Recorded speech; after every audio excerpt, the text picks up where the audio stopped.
Now, here's the second law that changed my life forever in network marketing. I learned the law of sowing and reaping. And in the law of sowing and reaping is also the story of the law of averages. Jot this down. The story of the sower comes from the Bible. I'm an amateur on the Bible, but this is such a useful story. Here's what the story says. And take the notes because the drama's in the details. The sower was ambitious. Evidently, he was ambitious. When you read the whole story, you'll conclude, yes, this was an ambitious sower. Here was number 2. He had excellent seed. The sower who sowed the seed had excellent seed. And the excellent seed can be an excellent opportunity, an excellent product, an excellent story. So we've got an ambitious sower with excellent seed. But now here's the rest of the details of the story. For your information, for the drama of your life, so you can understand things better. Learning some of this is how I got rich by age 31. Okay. Number 1, it says the sower goes out to sow the seed, but the first part of the seed falls by the wayside and the birds get it. So jot this down. The birds are going to get some of the seed. The birds are going to get some of the seed. Now you say, well, Mr. Rohn, what does that mean? Well, I invite John to come to a meeting. He said he'd be there Tuesday night. Tuesday night I show up, John isn't there. I say, John, I wonder why John didn't make it. Now I know the answer. The birds. The birds. John had this great idea of coming to the meeting to look at an opportunity, and somebody stole it and said, you're not going to go see network marketing. And he says, well, maybe not. So have you jotted that down now? The birds are going to get some. Now, when the birds get some, you've got 2 options. Number 1 is to chase birds. And say, well, let me get a hold of the person that talked him out of coming to the meeting. I'll tear him a new page. But I wouldn't do this. Here's what happens if you go chasing birds. You leave the field. If you go chasing birds now, you leave the field, which is going to distract from your future, not add. So you can't chase birds and try to straighten this stuff out. Here's what it is. It's just one of those things. And here's the best comment when things are a little disappointing. Isn't that interesting? You just have to say, I thought sure he would be there. He promised me. He promised me. But I know it was the birds. And you just have to say, isn't that interesting?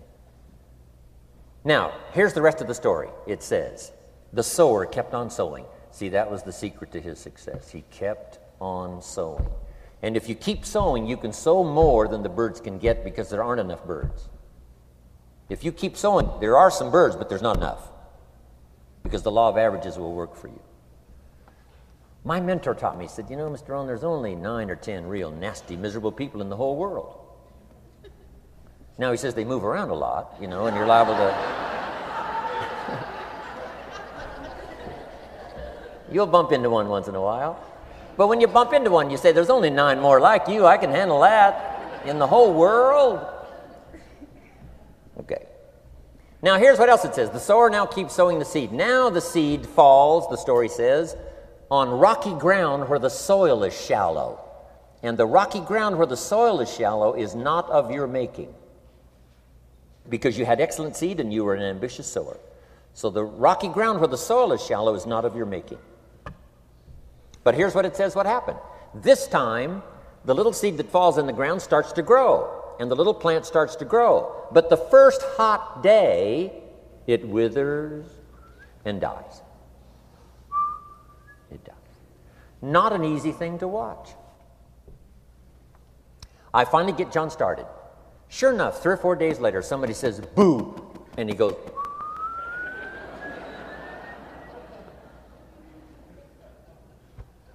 he's gone. Doesn't show up at the second meeting. And I say, I thought sure John would last a week. What happened? Jot this down. The hot weather is going to get some. And this is not of your making. Here's what you must say when that happens. Isn't that interesting? Wow. What can you do? The answer is nothing. You say, well, I'm going to try to change this. I wouldn't take that class.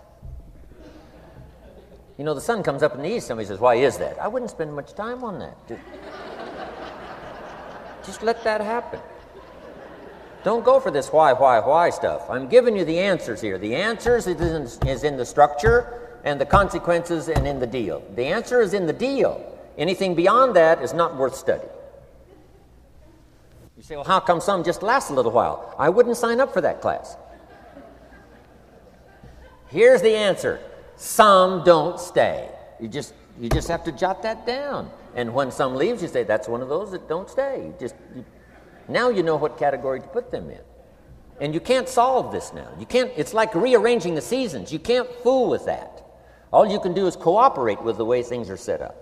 I didn't set it up. You say, well, it shouldn't be this way. Well, when you get your own planet, you can rearrange this whole deal. But on this planet, you're a guest. You got to take it as it comes. Now, here was the secret to the ambitious sower with good seed. It said he kept on sowing. Now, here's what he had to do to keep on sowing. He had to discipline his disappointment. This is a key phrase now to use the rest of your life. You must learn to discipline your disappointment, because you didn't set up the setup, and some are not going to stay, and that is not of your making. Now, if you made gross errors and you ran them off, see, that'd be different. Now, you're responsible for that. But if it's in the normal course of things, this is the way things are. Now, here's what it says. The sower keeps on sowing. Now it says the seed falls on thorny ground. And somebody says, well, how much of this do you have to go through? Well, hang on. It's not the end of the story now. Now the little seed falls on thorny ground, and now the little plant starts to grow again. But as the little plant starts to grow, the thorns choke it to death, and it dies. So jot this down. The thorns are going to get some. And that's not of your making. And what are these thorns? The story even called these little thorns, little cares, little distractions, little somethings. Who knows what all they are? I say, John, we had a meeting last night. You weren't here. John says, well, I can't make every meeting. I say, why not? You're part-time. He said, well, the screen door came off the hinges. And you just can't let your house fall apart. You got to take some time and fix things up. And I can hear the thorns going,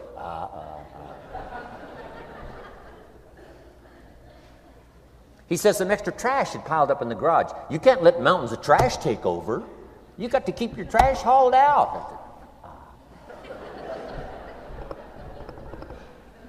People who let little things cheat them out of big opportunities.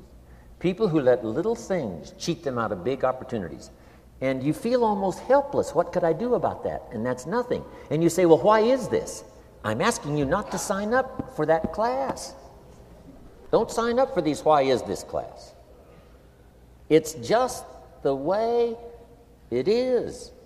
Like winter following fall and spring following winter.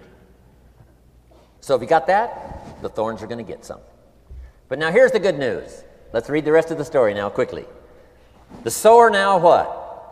Keeps on sowing the seed, keeps on sharing the story, keeps on giving an invitation. Yes, the invitation can be more powerful for me as it was 1 year later than it was the first month. Because now I'm saying I'm making twice as much money part-time as I'm making on my full-time job. Yes, the story can be more powerful, but the law of average is still going to work. But now here's what the story said. Finally, the seed falls on good ground. Finally, the seed falls on good ground. Now, put this in parentheses. It always will, if you keep sowing. If you share a good idea long enough, it will fall on good people. But now here's the rest of that story. Some of the good ground did 30%.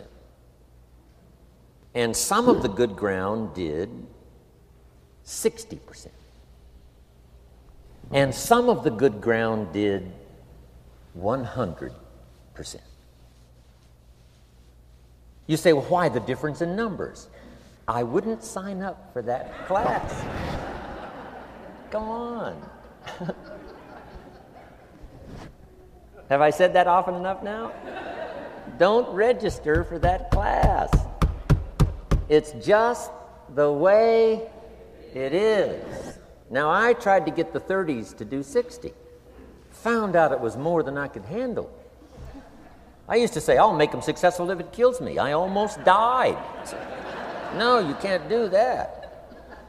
Here's what you do. Let the 30s do 30 to the best of their ability and keep doing 30, because that's how they build their lifestyle and get what they want out of life. And let the 60s do 60, and let the 100s do 100s. Now, how can you get some to do 100%? You got to go through all these experiences, and you got to talk to all these people.